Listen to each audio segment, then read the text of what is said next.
यज्ञो व्रतं तपोदानं जपस्तीर्थं तदैव च सर्वेषामेव जन्तूनां सर्वे मार्गा प्रतारकाः जपस्तपो व्रतं तीर्थं यज्ञो दानं तदैव च गुरुतत्त्वमविज्ञाय सर्वं व्यर्थं भवेत् प्रिये गुरुर्विद्या आत्मनो नान्यत् सत्यं सत्यं न संशयः तल्लाभार्दं प्रयत्नस्तु कर्तव्यो हि मनीषिभिः रूढा अविद्या जगन्माया देहे अस्तिद्वान्तरूपिणी तद्वारक प्रकाशश्च गुरुशब्देन कथ्यते यदङ्घ्रिकमलद्वन्द्वं द्वन्द्वत्तापनिवारकं तारकं भवसिन्धोश्च तं गुरुं प्रणमाम्यहम् देहि ब्रह्म भवेद्यस्मात् तदिदानीं प्रकाशये सर्वपापविशुद्धात्मा श्रीगुरो पादसेवनात् गुरो पादोदकं पीत्वा धृत्वा शिरसि पावनं सर्वतीर्थावगाहस्य सम्प्राप्नोति फलं नरः शोषणं पापपङ्कस्य दीपनं ज्ञानतेजसः गुरोपादोदकं देवी संसारार्णवतारकम् अविद्यामूलनाशाय जन्मकर्म निवृत्तये ज्ञानवैराग्यसिद्ध्यर्थं गुरुपादोदकं पिबेत् गुरुपादोदकं पानं गुरोरुच्छिष्टभोजनं गुरुमूर्ते सदा ध्यानं गुरुस्तोत्रं परो जपः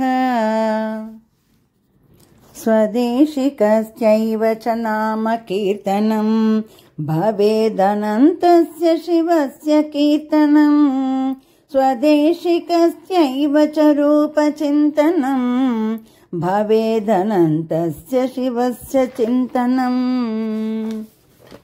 यत्पादपांसवः सन्तः केऽपि संसारवारिदेः सेतुबन्धाय कल्पन्ते देशिकं तमुपास्महे काशीक्षेत्रं निवासश्च जाह्नवी चरणोदकं गुरुर्विश्वेश्वर साक्षात् तारकं ब्रह्म निश्चितम् गुरुपादाङ्कितं यत्र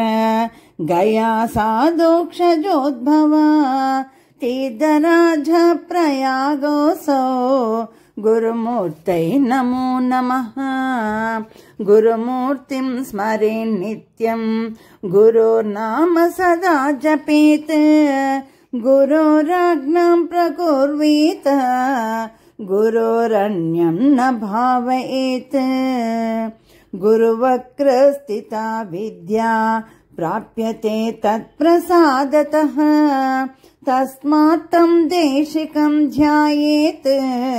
यथा योषित् प्रियं स्वकम्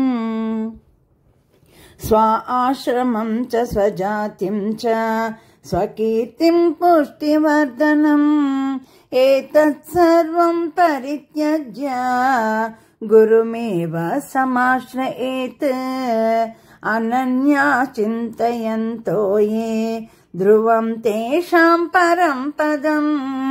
तस्मात् सर्वप्रयत्नेन गुरोराराधनं कुरु गुरोर्मुखात् च सम्प्राप्य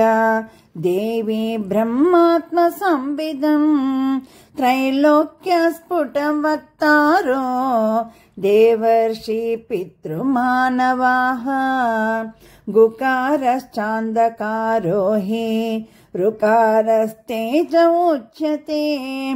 अज्ञानग्रासकं ब्रह्म गुरुरेव न संशयः गुकारश्चान्धकारस्तो